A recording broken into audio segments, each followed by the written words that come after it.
என் இனிய தமிழ் நண்பர்களே, தெய்வீக குரலில் மனிதக்குரல் என்ற தலைப்பில் மீண்டும் உங்களை சந்திப்பதில் மனமிகனும் டாக்டர் எம் சந்திரசேகரன், ஸ்ரீ மீனாட்சி மருத்துவமனை, ஓமலூர். இப்பகுதியில் நாம் திருவள்ளுவர் எழுதிய குரல்களுக்குண்டான சிறுகதைகளை பார்த்து வருகிறோம்.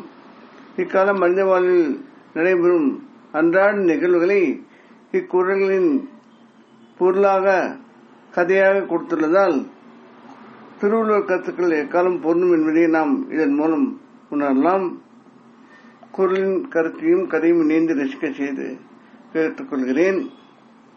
தற்போது எழுதிய இன்னா செய்யாமை அதிகாரத்தில் முதல் குரல், அதாவது இது எண்ணிக்கைப்படி 311ஆம் குரல். குரல் என்னவென்றால், சிறப்பினும் செல்லும் பெரினும் பிறர்க்கு இன்னா செய்யாமை மாசற்றார் கோல். இதன் பொருள் என்னவென்றால், சிறப்பை தரும் செல்வத்தை பெறுவதாக இருந்தாலும் கூட அடுத்தவருக்கு தீமை செய்யாதிருப்பது குற்றமற்றவரின் கொள்கை. கதையை பார்ப்போம். புகழ் அண்ட் கோ கட்டுமான சாலை பணி நிறுவன உரிமையாளர் குணசேகரன் ஆழ்ந்த சிந்தனையில் இருந்தார். 34 வருடங்களாக இந்த தொழில் செய்து வருகிறார். ஆனால் இப்போது தொழில் முன்போல் இல்லை. போட்டி அதிகம், பணியாளர்கள் ஒத்துழைப்பு இல்லாது, அரசு அதிகாரிகள் கவனிப்பு, குறிப்பிட்ட நேரத்தில் முடித்து தரல் என எல்லாவற்றிலும் பிரச்சனை, நஷ்டம், கெட்ட பெயர் வரும் சூழல். மாவட்ட பொதுப்பணித்துறை அதிகாரி நாதன் இவரது நெருங்கிய நண்பர். அவரும் 2 வருடங்களில் பணி ஓய்வு பெற உள்ளதால் தன் மேற்பார்வையில் நடக்கும் வேலைகள் நன்கு தரமாக நடந்தால் பணி ஓய்வு பெறும் சமயம் பிரச்சனை இருக்காது என நாதன் எண்ணினார். குணசேகரன் போட்டியாளர் மருதநாயகம் நாதனின் நெருங்கிய உறவினர். மருதநாயகம் லாப நோக்கில் செயல்பட அவர் செய்த சில அரசு வேலைகள் ஆய்வில் விசாரணையில் உள்ளது. இந்த சமயம் மாவட்ட அளவில் சாலை பணி ஒன்று வர அதை செய்ய பலர் விண்ணப்பித்தனர். மருதநாயகம் தந்த கொட்டேஷனை விட குணசேகரன் தந்த கொட்டேஷன் பல லட்சம் அதிக அளவில் இருந்தது. ஆனால் மற்றவர் கொடுத்த கொட்டேஷன் இவற்றை விட அதிகம். குணசேகரன் வேறு சில வேலைகளில் முதலீடு செய்திருந்தார். வாரிசு இன்றி இறந்த அவரது பெரியப்பா தன் சொத்துக்களை இவருக்கு எழுதி வைத்ததால் பங்காளிகள் வழக்கு தொடுத்துள்ளனர். இந்த வழக்கு போராட்டம் அதிக செலவுடன் நடந்து வருகிறது. அதனால் குணசேகரனுக்கு பண நெருக்கடிதான். மருதநாயகம் தன் அலுவலக பணியாளரிடம் குணசேகரன் அலுவலக பணியாளரிடம் ஊழல் செய்து இந்த மாவட்ட சாலை பணி கிடைக்க குணசேகரனை விட குறைந்த கொட்டேஷன் கொடுத்ததால் குணசேகரன் பணி பெற முடியாத சூழ்நிலை, இந்த கொட்டேஷன் சூழ்நிலை. மருதநாயகம் நாளிடம் தன் முந்தைய பணிகளில் விசாரணை வந்ததற்கு குணசேகரன் திரைமுறை வேலைதான் காரணம் என கூறி இம்முறை தன் தூரத்துறவினர் மூலம் மினாமியில் சாலை பணிக்கு விண்ணப்பம் செய்ததால் நாதனால் தவிர்க்க முடியவில்லை. மருதநாயகத்திற்கு அப்பணி கொடுத்தார். பண நெருக்கடியில் உள்ள குணசேகரனுக்கு உதவ முடியவில்லை என நாதனுக்கு வருத்தம்தான். எப்படியும் மருதநாயகத்தின் மினாமி தவறாக தரக்குறைவாக வேலை செய்வார்.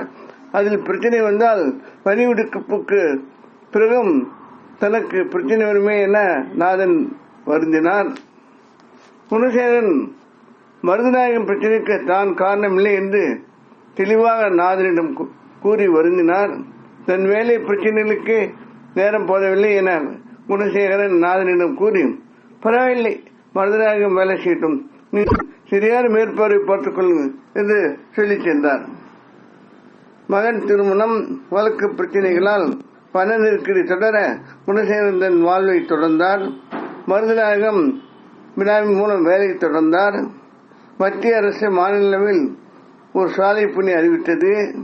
நாதன் தன் அலுவலக தொடர்புகள் மூலம் குணசேகரனுக்கு நியாயமான உதவிகள் செய்ய விருப்பம் தெரிவித்தார். அதிர்ஷ்டவசமாக குணசேகரன் நடத்திய வழக்கு அவருக்கு சாதகமாக அமைய செல்வம் வந்தது. மருதநாயகம் எடுத்த பணி தனக்கு கிடைக்காத சூழலில் அதிலும் குணசேகரன் தொலைவு வைத்திருந்தார். குணசேகரன் இந்த மத்திய மாநில அரசு மூலம் செய்யும் பெரிய பணிக்கு விண்ணப்பம் செய்தார். பணியும் கிடைத்தது. இந்த பணியிலும் மருதநாயகம் விண்ணப்பிக்க விரும்பினாலும் வேறு பணியில் பணம் முடங்கியதால் விண்ணப்பிக்க அவரால் முடியவில்லை. இந்த மத்திய அரசு பணி மட்டும் கிடைத்திருந்தால் பல கோடி சம்பாதித்திருக்கலாம் என்று எண்ணி பெருமிச்சு விட்டு மருதநாயகம் வேதனை அடைந்தார்.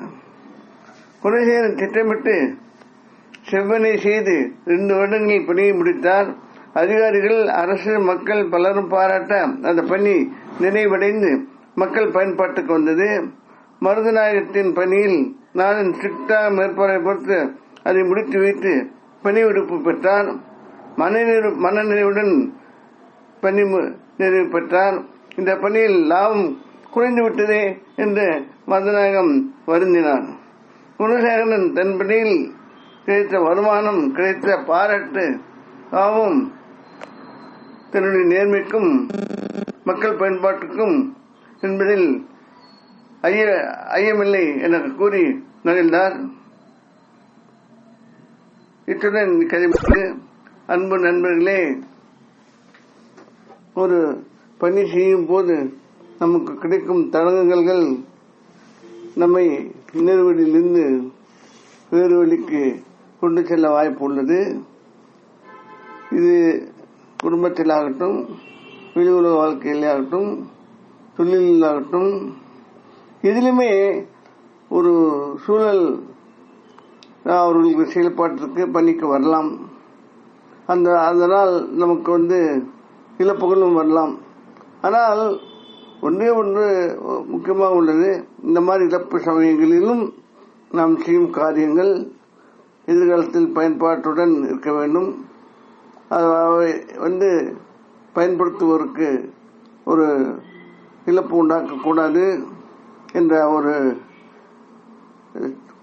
எண்ணத்தில் திட்டவட்டமாக இருந்தால் அதனால் வரும் கஷ்டங்களை கூட, ஒரு சில சிரமங்களை கூட நாம் தவிர்த்திட முடியும்.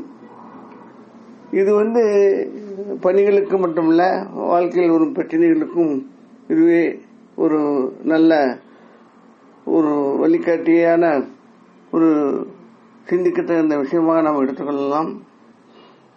எப்பொழுதும் சிந்தனை தெளிவாக இருந்தால் பயன்பாடு மக்களுக்கு உபயோகமாக இருக்கும், நம்முடைய உழைப்பு அதற்கு பயன்படும் என்று நினைத்தால் நமக்கும் பிறருக்கும் நன்மைதான்.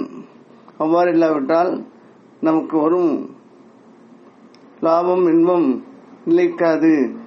அது பல பிரச்சனைகளில் எழுந்திட வாய்ப்புள்ளது என்பதை இக்குறள் மூலம் திருவள்ளுவர் வலியுறுத்துகிறார். நாமும் இதனை சிந்திப்போம். வேறொரு குரலில் அதன் பொருளுடன் கதையுடன் மீண்டும் உங்களை சந்திக்க விரும்பும் டாக்டர் எம் சந்திரசேகரன், ஸ்ரீ மீனாட்சி மருத்துவமனை, ஓமலூர். இப்பகுதியில் வரும் கதையும் பொருளும் கருத்தும் படமும் யாவும் கற்பனையானவை.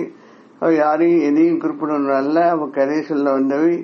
இக்கதையில் பதிப்பிக்கப்பட்ட படங்கள் வலைதளத்தில் எடுக்கப்பட்டது. அதை பதித்தவர்களுக்கு மனமார்ந்த நன்றி. இக்கதையை மற்றவர்களுக்கு இலக்கிய சேவை செய்து கேட்டுக்கொள்வேன். மனங்கவரும் முருகனால் தமிழ் மேலும் வளர்ந்து மக்கள் வாழ்வும் வளம் பெற வேண்டி விடைபெறுகிறேன். வாழ்க தமிழ், வாழ்க திருவள்ளுவர், வாழ்க திருவள்ளுவர் இடங்கள் செய்யலாம். வணக்கம்.